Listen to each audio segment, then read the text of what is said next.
Nous sommes en guerre.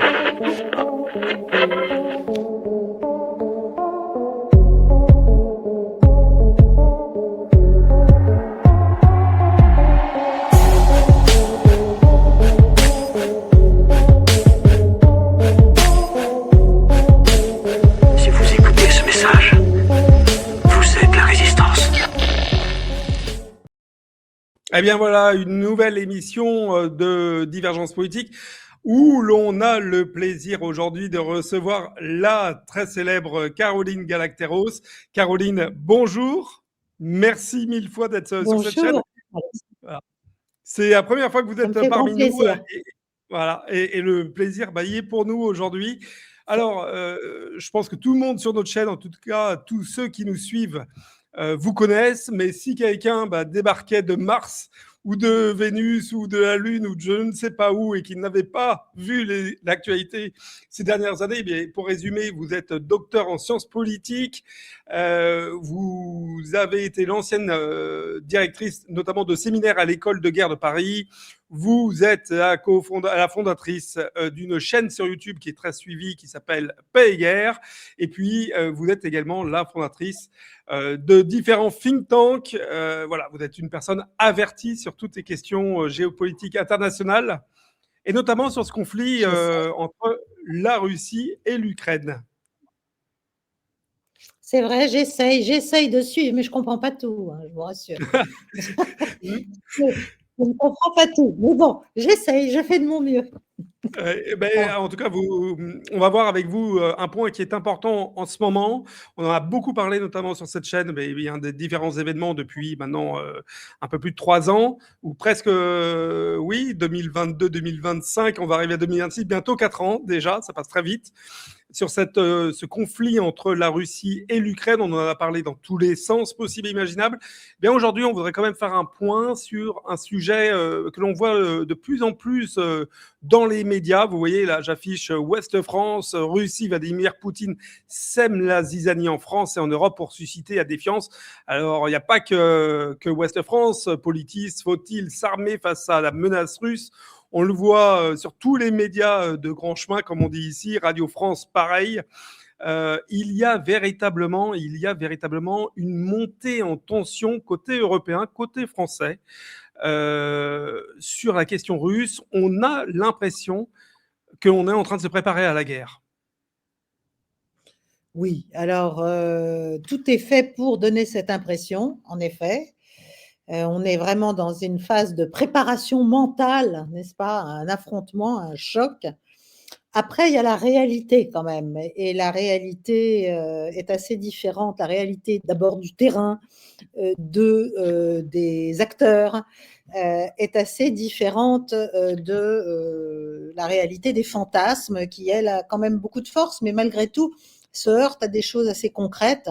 Moi, je pense qu'on est en train, notamment là, depuis ces dernières semaines, quand même, du point de vue français et du point de vue européen, d'arriver aux limites du mensonge et aux limites des postures, surtout.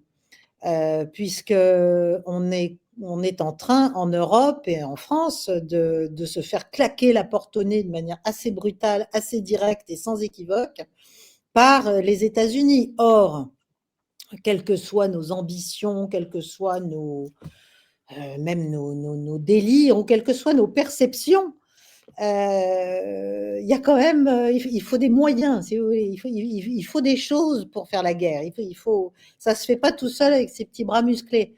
Donc, et ensuite, il serait quand même intéressant de savoir quelle est la réalité de cette fameuse menace russe. Quand on retrouve les déclarations de certains responsables américains, même pas les Russes, parce que les Russes passent leur vie à expliquer, écoutez, l'Europe n'est pas notre sujet, la France non plus, enfin si vous nous faites la guerre, évidemment, on va répondre, enfin bon, voilà.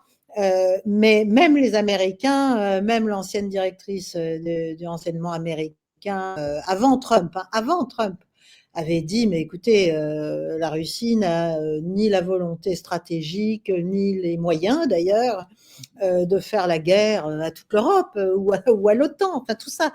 Tout ça est totalement délirant, tout ça est surmonétisé. Et le truc, c'est que c'est en train d'être radicalement démonétisé parce que les Américains sont en train de signer les arrêts de jeu quand même. Enfin, j'ai cette impression et je dirais j'ai cet espoir parce que il serait bon quand même qu'on arrive à un moment donné à un accord. Il sera forcément imparfait, il sera forcément douloureux, il sera forcément un peu humiliant, il sera forcément tout ce qu'on veut, mais c'est quand même mieux que cette espèce de vertige de l'escalade et avec tous les risques de dérapage associés qui nous plonge dans un marasme politique, économique, financier, énergétique. Ça fait 4 ans que ça dure bientôt. Ça suffit là maintenant. Il faudrait s'arrêter en fait. Voilà, de mon point de vue, je pense que c'est bon. Effectivement, Mais Donald Trump évidemment, l'a il y dit. a plein de gens. Oui, effectivement. Oui, Alors, oui, non, mais vous je avez crois raison. Côté américain, Donald Trump l'a même redit. Donc là, nous sommes mercredi aujourd'hui où nous enregistrons cette émission. Donald Trump l'a dit dans la nuit de mardi à mercredi pour nous Français. Il l'a dit, il ne souhaite plus financer l'Ukraine telle qu'elle a été financée ces dernières années. Il a clairement dit à la journaliste que l'Ukraine était dans une situation militaire catastrophique sur le terrain. Ceci étant, eh bien, si on remet en parallèle les discours qui ont été là qu'on voit à l'antenne et que l'on a beaucoup commenté sur tous les médias, dans tous les journaux, dans tous les plateaux télé du général Mandon, on voit côté français une idée qui se fait qu'on pourrait tout à fait se battre contre la Russie. Alors déjà, vous qui êtes une experte en question militaire, est-ce que, vous l'avez dit, côté russe, on n'en est peut-être pas capable, mais est-ce que côté français, on en est capable? Non, mais évidemment non. Enfin, ça n'a pas de sens. Ça n'a absolument aucun sens. Tout ça procède de mauvais calculs, à mon avis, militaires, et surtout de la nécessité de faire diversion sur beaucoup de choses, et d'un autre mauvais calcul qu'on a fait au moment où Trump est arrivé, où on s'est rendu compte qu'il allait y avoir un hiatus, pour le moins une dissonance, n'est-ce pas, entre la volonté de la nouvelle Maison-Blanche et celle des Européens qui sont essentiellement les bras armés, même petitement, de l'ancienne administration Biden. On s'est dit, bon, eh ben, au lieu de prendre finalement ce qui était à mon avis une occasion de sortir de ce trou dans lequel on s'est enterré avec cette guerre en Ukraine contre la Russie, au lieu de faire ça, on a décidé de faire l'inverse, c'est-à-dire on s'est imaginé que ça allait nous servir pour enfin exister au plan militaire et stratégique à l'échelle de l'Europe. Bon, après, et comme d'habitude, on est face à la réalité de nos moyens, de nos ambitions, de notre argent aussi, et aussi la réalité de notre dépendance stratégique, militaire, renseignement, satellitaire, tout ce qu'on veut, vis-à-vis des États-Unis. Trump vient de sortir ou de faire sortir il y a quelques jours son nouveau document sur la stratégie américaine de sécurité, qui est un document très intéressant que j'engage tout le monde à lire, où on voit qu'il y a un tournant réaliste très net. C'est-à-dire, on a l'impression qu'il a quand même pris la mesure de la multipolarité. Il était temps, me direz-vous, mais en tout cas, il considère que maintenant, il va falloir passer à des accords d'équilibre stratégique entre les États-Unis et d'autres grandes puissances. Il pense évidemment à la Chine, il pense évidemment à la Russie, avant tout. Et dans ce cadre-là, faut trouver des compromis. Il a compris qu'en fait, c'était cette espèce de délire des néoconservateurs à partir de la fin de la guerre froide et qui a duré quand même longtemps, jusqu'au début des années 2010, je dirais, hein, et même après, mais en tout cas de manière assez flamboyante jusque-là, avec les administrations Obama, etc. C'est un peu fini parce que l'Amérique n'en a plus les moyens, surtout l'Amérique a des gens en face. C'est fini la période de l'unipolarité. Donc, il est obligé de tenir compte de ça. Donc, en gros, moi, si j'ai bien lu ce document, on rabat la voilure, on se concentre sur ce qu'il appelle l'hémisphère occidental, qui est déjà assez gros, et puis il y a toute l'Amérique du Sud là-dedans. On se concentre sur l'Europe tout en expliquant qu'elle est en pleine décrépitude civilisationnelle et qu'il serait temps qu'elle se reprenne, donc qu'elle aille plutôt vers une Europe des nations. Et puis pour le reste, que ce soit la Russie, la Chine et je dirais même l'Iran, enfin même le Moyen-Orient, etc., on y va mollo. On n'est plus sur l'hyper-extension de la puissance américaine. On se reprend, on revient sur ses bases. Ce qui est, à mon avis, très habile, très intelligent du point de vue américain. C'est très intelligent. Ça a rarement été aussi intelligent, un document de stratégie de sécurité nationale américain. C'est là, ça tranche. Donc, de ce point de vue-là, les Européens, ils tombent dans un trou, là, parce que eux, ils étaient plus royalistes que le roi. Ils croyaient qu'ils avaient derrière l'Amérique version hégémonisme, guerre perpétuelle, unilatéralisme flamboyant, etc. Mais tout ça, c'est fini en fait. Donc, il va falloir se reprendre et il va falloir redevenir un peu réaliste, sortir de ces illusions, voilà. Mais c'est difficile manifestement hein, quand on écoute les responsables européens. Bon, ils sont en train de s'étouffer, là, d'agoniser. Mais concrètement, il va falloir quand même à un moment donné qu'ils en finissent. Alors après, les déclarations de notre chef d'état-major des armées, bon, il ne les a pas inventées tout seul, si vous voulez, un SEMA dans le système militaire français et politique et institutionnel français. Il obéit, donc il traduit la volonté politique du chef des armées qui reste le président de la République. Donc, il a joué cette posture de nous devons être prêts, etc. Encore une fois, je ne suis pas du tout contre le fait qu'il faille renforcer nos armées, être prêt à dissuader des adversaires, etc. La question, c'est d'expliquer que c'est à cause de la Russie et c'est contre la Russie qu'on doit faire ça. C'est abscon, ça n'a pas de sens, ça n'a aucun sens et surtout, c'est se mettre dans des postures qui sont des impasses en fait.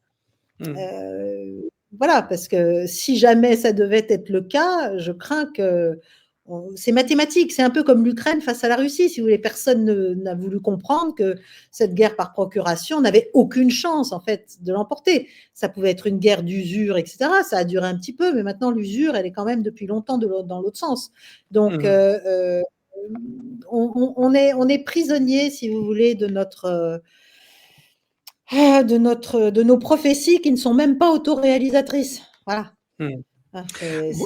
On croit, et ça n'arrive pas. Vous l'avez dit, on est finalement dans un jeu extrêmement politisé de tous les côtés. Alors, si on prend le côté américain, effectivement, vous l'avez dit, il y a un tournant qui est en train de s'opérer très très clair avec l'arrivée de Donald Trump. On voit aussi que, ceci étant, même au sein des Republicans, il y a quand même une opposition à la politique internationale de Donald Trump, notamment sur la Russie. Il y a quand même beaucoup de républicains aux États-Unis, au Congrès, qui sont farouchement encore anti-russes et qui ne comprennent pas forcément la direction qui est prise par Donald Trump. Mais ceci dit, Donald Trump est encore suffisamment puissant en tant que président pour donner une ligne directrice qui est suivie pour l'instant.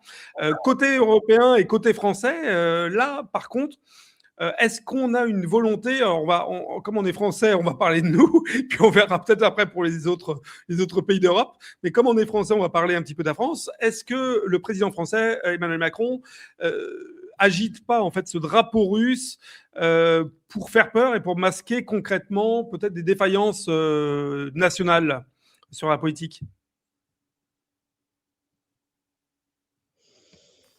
C'est un scénario, bien sûr. C'est-à-dire que le système institutionnel français offre au président de la République une stature, si vous voulez, qui l'incarne ou pas, mais une stature possible très,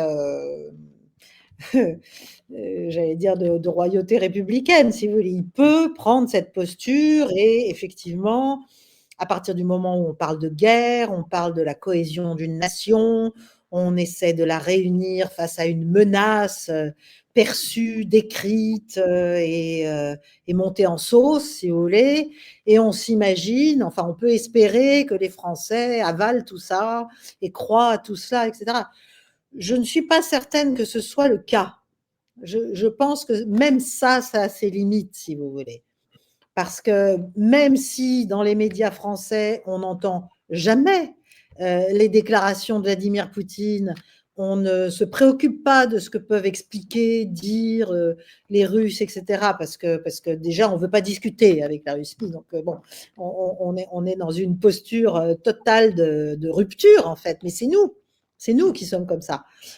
Même s'il y a tout ça, c'est-à-dire si le public classique, général, des médias français n'a pas l'occasion de se faire son idée, si vous voulez, d'avoir un esprit critique, sauf quand il vient, quand il s'intéresse suffisamment pour consulter des chaînes qui montrent autre chose, qui expliquent autre chose, qui remettent une perspective historique. Enfin bon, s'il ne fait pas tout ça, il a juste effectivement le narratif fou. Bon. Mais là, quand même, en même temps, on voit bien que même les États-Unis, si vous voulez, parce que le public français, même le plus anti-russe, il vivait sur l'idée que les États-Unis étaient notre, comment dirais-je, notre bouclier ultime face à voilà, l'Union soviétique à l'époque, mais même aujourd'hui, cette espèce de résurgence de l'URSS diabolique qu'est Vladimir Poutine et le pouvoir actuel et la Russie d'aujourd'hui. Donc, même ceux-là, ils se rendent compte quand même qu'il y a un problème à Washington.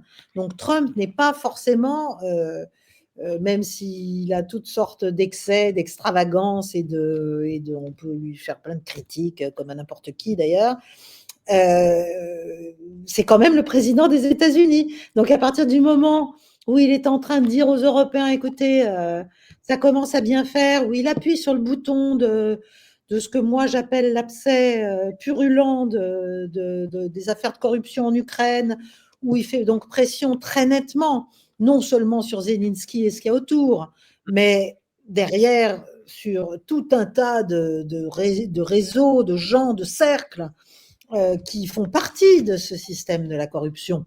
Hein, voilà, plus de 300 milliards en 4 ans, c'est quand même beaucoup. Hein. C'est étonnant que l'Ukraine ne soit pas capable littéralement d'effacer éventuellement la Russie de la surface de la Terre avec tout ce fric. Là, on n'en est pas du tout là. On est dans un désastre militaire. On est dans une déconfiture militaire, humaine. Bon, alors on va dire, mais c'est parce qu'on ne les a pas assez aidés, c'est parce qu'on leur a pas assez donné, c'est parce que si, c'est parce que... Non, d'abord, c'est mathématique. La Russie et l'Ukraine, ça n'a rien à voir, à vrai dire, en termes de puissance, en termes de moyens, en termes de rien. Bon, même si ce sont des peuples frères, même si l'histoire est commune, même si, ça n'a rien à voir en termes de puissance.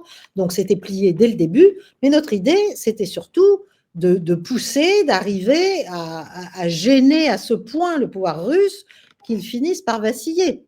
Parce que ça, c'est quand même le fantasme ultime. Hein. Voilà. Donc, on en est loin. Donc, moi, si vous voulez, je suis moyennement inquiète. Je pense qu'à un moment donné, il faut vraiment, mais ça fait des mois et des mois que je le dis, bon, là, ça a l'air de se mettre un peu en place. Il faut vraiment que Trump sonne la fin de la récréation. Là, il le fait avec son fameux document.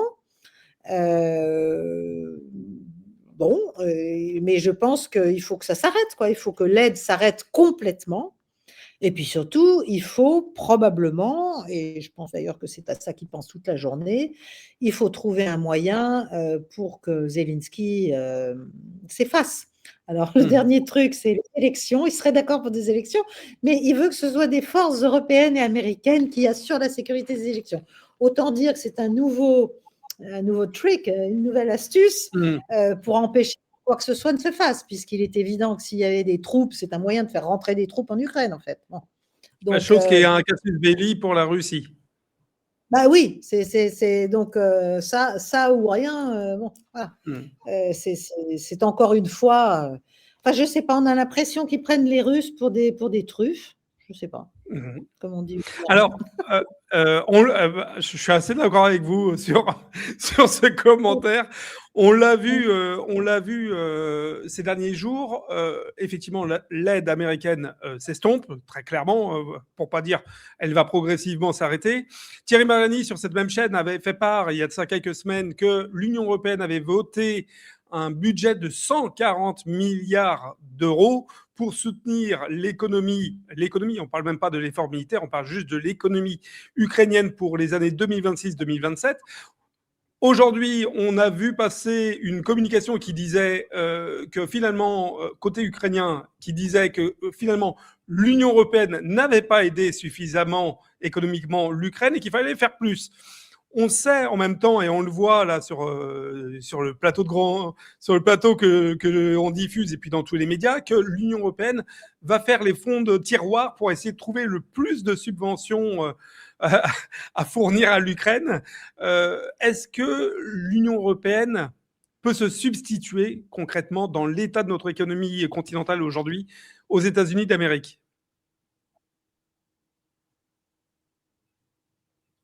Non, non, mais c'est pour ça qu'ils ont eu cette espèce d'idée de gager des prêts consentis par la Banque centrale européenne sur des collatéraux qui auraient été en fait les avoirs russes gelés par Euroclear en Belgique. Je pense que Christine Lagarde a répondu assez clairement que c'était hors de question, à vrai dire, parce que ce serait le dernier clou dans le cercueil européen, c'est-à-dire ce serait l'effondrement de toute la confiance que peuvent placer les investisseurs internationaux en Europe. Et d'ailleurs, si j'étais le pouvoir russe, je ne menacerais pas de représailles équivalentes. J'ouvrirais au contraire très large, les portes de mon pays à tous les investissements qui n'iront plus en Europe. Voilà, parce que ça, là, je pense que les Européens réfléchiraient plus que sur des représailles tit for tat. Bon. Donc, bon, mais ça, c'est pas mon problème. Moi, je suis française. Mais ce qui m'inquiète, c'est que, alors que nous sommes un pays, je pense à nous, les Français, nous sommes en train d'être la lanterne rouge de l'Europe. C'est quand même très, très, très inquiétant. Donc là, on est en train de nous expliquer qu'en fait, tout ce fric, il va falloir le trouver d'une manière ou d'une autre. Et s'il faut pour ça que les Européens continuent de se sacrifier après avoir accepté de payer leur gaz, leur pétrole beaucoup trop cher, etc., eh ben, ils doivent le faire parce que c'est l'avenir de la sécurité de l'Europe, rien de moins qui est en jeu. Bon, là aussi, il faut arrêter de prendre les gens pour des enfants, quoi. Enfin, l'Ukraine n'est pas en Europe, oui, elle l'est géographiquement, mais elle n'est pas dans l'Union européenne, elle n'est pas dans l'OTAN et à mon avis, elle n'y sera pas. Voilà. Et surtout, les Américains sont en train de faire un vaste deal qui fait que l'économie ukrainienne, elle sera peut-être soutenue encore un tout petit peu à bout de bras par les Européens s'ils sont assez stupides pour ça, mais elle va surtout, pour les ressources qui lui restent et pour la partie Est, qui, à la fin, à mon avis, va faire l'objet d'un accord entre Washington et Moscou, eh bien, cette partie-là, elle va sans doute être reconstruite, cette partie où il y a des ressources, etc. Tout ça, c'est les Russes et les Américains qui vont se partager les bénéfices de tout ça. C'est dans ce fameux plan de paix. C'est un article de ce plan de paix qui en parle. Je ne l'ai pas inventé. Donc, on est, si vous voulez, l'Europe vit dans des mythes, quoi. On est complètement, sans compter qu'une partie de ces 140 milliards ou plus n'ira évidemment pas pour maintenir l'Ukraine, si vous voulez, en vie et s'occuper de la population. La population, on la sacrifie au jour le jour, on l'envoie au casse-pipe sans formation, aller se faire étriller, se faire assassiner, se faire tuer par les troupes russes. Enfin, c'est complètement... On maintient un conflit dont l'issue militaire est déjà pliée. Voilà. Donc, c'est très grave, en fait. C'est très grave même au plan moral. C'est très grave sur le fond des soi-disant valeurs européennes. C'est quoi les soi-disant valeurs européennes? Mais alors, voilà, le problème, c'est que... Ça devait être la paix et la prospérité. Bon. Oui, mais là, voilà, on nous explique qu'on est quasiment en guerre et la prospérité, c'est Ouais. remis au calende grec. Voilà. Mmh. Donc, si vous voulez, on est complètement perdu en fait dans notre narratif et on n'a pas l'humilité et surtout le bon sens, le réalisme, et encore moins une quelconque vision géopolitique à moyen terme pour nos États et pour la France en l'espèce, qui devrait nous conduire naturellement à rechercher maintenant un arrêt sérieux, acceptable, de ce conflit et une restauration progressive d'une relation normale avec la Russie. Mais tout ça, c'est aussi parce qu'on est sur des mensonges depuis le début. La Russie veut prendre toute l'Ukraine, la Russie n'en a pas les moyens, mais en même temps, elle menace toute l'Europe. La Russie va s'effondrer d'un jour à l'autre. La Russie, ah oui, oh, vous dites qu'elle a perdu qu'elle a gagné la guerre, mais enfin, de toute façon, elle doit capituler. Enfin, si vous voulez, on voit bien que tous nos dirigeants n'ont pas fait la guerre. Ils savent même pas ce que c'est, et je me demande s'ils ont ouvert un livre d'histoire. C'est-à-dire, en fait, c'est quand même pas le perdant qui dicte les termes de l'accord, quoi. C'est pas possible, ça. Ça n'existe pas, ça. Voilà, c'est même dans les livres pour enfants, je pense que ça n'existe pas. Voilà, donc il faut qu'on revienne à un peu de réalisme. Et quand on lit le document américain, on se dit, tiens, tiens, il y a quand même une rupture avec ce qu'ils ont écrit chaque année, depuis des années. Ils ont compris que maintenant, ils avaient tout intérêt, parce qu'encore une fois, c'est pas par bonté d'âme tout ça, hein. C'est un raisonnement logique, stratégique, intelligent, qui les conduit à se dire, on arrête de extend America, comme ils ont voulu extend Russia. Voilà, eux, ils ont extended America depuis 35 ans. Ils se disent maintenant, c'est allé trop loin, là, on s'est planté, on est discrédité, notre appareil militaire, il a aussi besoin d'une forme de remise en état, surtout face aux autres. Et donc, hop, on va se recentrer sur notre cœur, entre guillemets, d'intérêt, dont l'Europe fait partie, mais on admet qu'on ne va plus faire la loi sur la planète entière. On ne peut plus, en fait. Donc, on admet, ils font de nécessité vertu. On devrait faire la même chose. Faire de nécessité vertu. Voilà. Alors justement, Donc, c'est peut-être la dernière question pour finir ce podcast, cet entretien. 2030, c'est ce qui nous est vendu hein, comme échéance pour une vraie guerre avec la Russie. 2030, en attendant 2030, bah, il y aura 2027 et il y a des échéances politiques en Europe et notamment en France qui peuvent renverser la table, rebattre les cartes. Est-ce que c'est peut-être la seule solution ou si on continuait avec des gouvernants tels que Kaja Kallas pour les Pays-Baltes, tels que Van der Leyen pour la gouvernance de l'Europe, tels que Emmanuel Macron actuellement pour la France, est-ce que si on reste tel qu'on est, on est capable de changer et de revenir à cette quiétude dont vous parliez, cette diplomatie dont vous appelez de vos voeux voilà. Est-ce qu'il faut un changement politique pour qu'on puisse arriver à renouer le dialogue avec la Russie ou est-ce que même avec les acteurs actuellement sur le plateau de jeu, on pourrait y arriver? c'est une question difficile parce que je ne suis pas sûre que sur l'échiquier politique français actuel, en dépit des clivages apparents, je parle des gens représentés, hein. Voilà, des gens qui ont des partis, qui ont des députés, des sénateurs. Je vois pas vraiment de parti qui se démarque par son réalisme flagrant, si vous voulez, qui ose avoir le courage de dire des choses. Il y a quelques individualités, oui, oui. Ah, Thierry Mariani en est une, évidemment, par exemple. Et lui, il le fait à l'échelle européenne. Mais voilà, donc il y a quelques personnes qui osent dire un son de cloche différent, qui osent expliquer ce qui, pour moi, c'est des évidences, mais enfin, voilà, osent faire entendre une autre manière de voir les choses. Mais pour le reste, Euh, je suis pas sûre. Je suis pas sûre qu'on ait qu'on ait sur notre échiquier actuel, parmi tous ces partis, une personnalité qui serait capable de dire bon bah maintenant ça suffit. Moi je suis au pouvoir maintenant. Je vois le monde différemment. Je veux m'entendre avec les Russes. Je veux m'entendre avec les Chinois. Ça suffit. On arrête de chanter plus haut que ça lire pour être élégant. Et je vais avoir une vraie grande politique en fonction des intérêts nationaux, en fait, de mon pays. Ce que fait Trump toute la journée, ce que fait un Orban toute la journée, ce que fait un Fico toute la journée, il y en a quelques-uns qui le font. Voilà.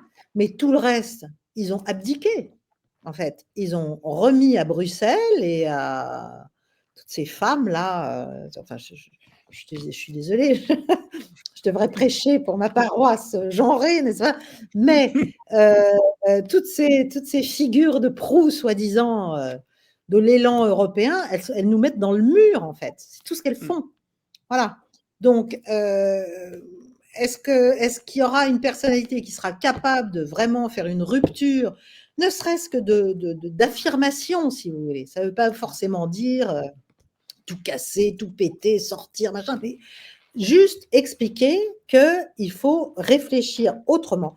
Mais ça veut dire aussi qu'il faut en finir avec cette espèce de trajectoire européiste complètement folle parce qu'elle est artificielle par rapport au fond. Il n'y a que l'Europe des nations. Je suis désolée, je suis une vieille gaulliste impénitente et puis je m'en fous, de toute façon je dis ce que je pense.